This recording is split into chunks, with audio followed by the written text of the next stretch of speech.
So, ito guys, no? So, other instrument naman daw is MP2 or stock dividend.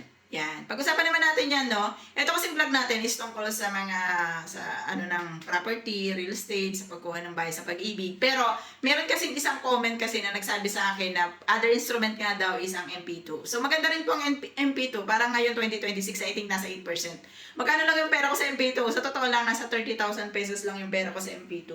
Pero, malaki talaga siyang magtubo, guys. Tapos, halimbawa, kunyari, naglagay ka doon. Kunyari lang ha, maliitan lang natin para makatotohanan, no? Kunyari, naglagay ka doon ng 10,000. Ngayon, after 1 year, yung 10,000 madadagdagan siya na. Sabihin natin na kunyari is 8%. Ang 8% ng 10,000 is nasa 800. So, magiging 10,800 na yung pera mo. So, sa susunod na taon, 10,800 na yung tutubuan ng 8%. Kung 8% man yan or 7%.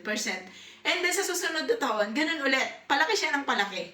Yung tubo niya, tinutubuan pa ulit ni MP2. So, yung sa stock kasi, wala akong masyadong knowledge. Pero, meron yan sa amin sa IMG. So, ako po ay member ng IMG. Meron po sa amin stock dividend na tinatawag.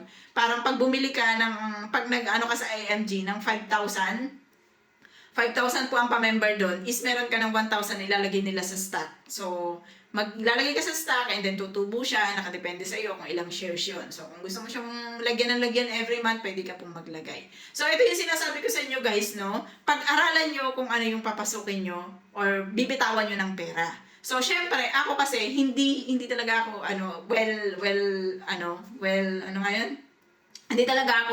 hindi ko talaga kabe. Ano ba sa Tagalog ang kabe? Hindi ko talaga ang stock market. So, yung stock market na sinasabi, ito yung bibili ka ng shares. Halimbawa sa Jollibee, bibili ka ng shares. Halimbawa, ang shares ngayon ng Jollibee is 15 pesos ang isang share. Ngayon, bumili ka ng worth 1,500. So, magkano yun? 100 shares yun. Ngayon, next year, kunyari, halimbawa, naging 17 ang per share ng Jollibee. So, yung 1,500 mo, parang magiging 1,700. So, parang sa loob ng isang taon is tumubo ka ng 200. So, yun yung ng stock market sa atin doon sa binabanggit ko. So, ito namang sinasabi niya na MP2, ito nga yung sinasabi ko sa inyo, sa pag-ibig naman to. So, pwede kayo, kung kayo may virtual pag-ibig, punta lang kayo sa pag-ibig and then sabihin nyo na gusto nyo mag-apply sa MP2. Bibigyan kayo doon ng account para magkaroon kayo ng MP2 savings account. And then, every year is mag-generate siya ng percent kung ilan yung percent ng year na yon. So, nung nakaraan kasi 6%, naging 7, naging 8. So, hindi ko alam sa next year kung ilang percent. Ito yung sinasabi ko sa inyo, mas maganda magbitaw kayo dito ng pera na malaki. Pero, pwede kayong magbitaw ng worth 590 every month. Kung gusto nyo talaga na every month magbibigay sa kanila, so 590 every month. Pwede kayong magbayad yan guys sa mismong virtual pag-ibig nyo or sa mismong GCash. Pwede kayong magbayad ng MP2. Mag-generate PRN lang kayo. Pero guys, kapag malaki ang inilagay nyong pera, for example, meron kayo as OFW, meron kayong 100,000, binigla mo ngayon.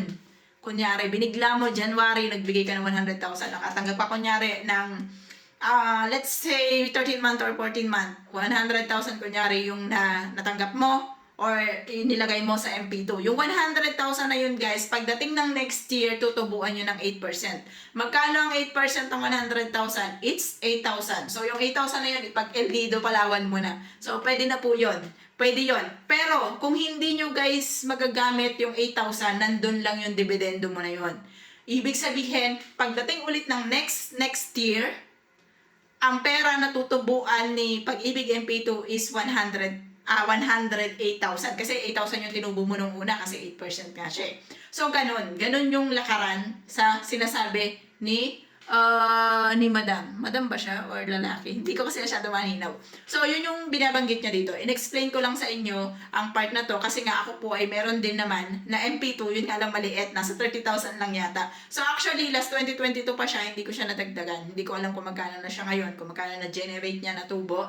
But, every year po talaga isang tataasin na ng tubo. And depende yun sa mga kumukuha ng bahay sa Pag-ibig, something like that.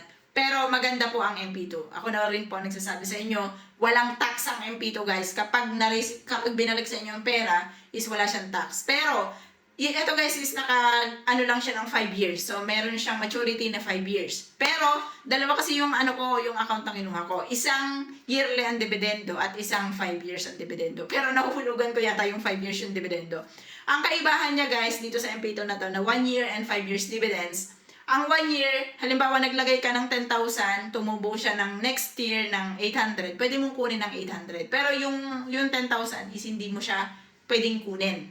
So yearly, yung tinutubo, pwede mong kunin. Pero yung maturity na 5 years, overall ng pera mo, yung 10,000 na yun, pwede mo siyang makuha in 5 years. So, ang tubo lang ang sinasabi ko na yearly pwede mo makuha. Pero yung isa pa, yung 5 years maturity, na binabanggit ko kasi meron yung isang 1 year dividendo at saka yung 5 years dividendo. Ito naman isang bagsakan, yung 5 years na binabanggit ko. Isang bagsakan siya na pagka nag-mature na yung iyong pag-ibig, saka mo pwedeng makuha yung si pera mo.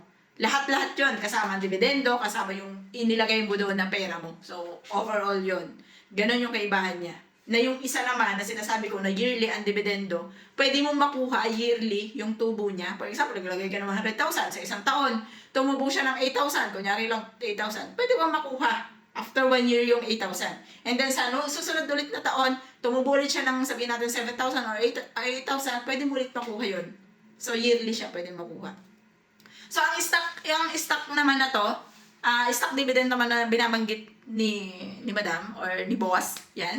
Ang stock market naman na binabanggit niya is ito naman yung halimbawa bumili ka nga ng shares kay Jollibee. Ngayon tumaas yung shares niya. Pwede mo siyang makuha, pwede mo siyang ibenta. Pero maganda tong stock dividend na sinasabi niya kapag long run yung gagawin mo or talagang aabutin ka ng 5 years, 10 years talaga. Yan, maganda to. Pero yung stock market, iba pa po yun. Yung stock market na parang ka nagsusugal, iba pa yun. So, hindi ako knowledgeable doon kasi wala talaga akong alam doon. Pero dito sa binanggit niya kasi is meron akong konting knowledge tungkol sa MP2 at saka sa stock dividend. So, I hope na nakatulong sa inyo guys. So, yan. Walang mali, basta nag-i-invest.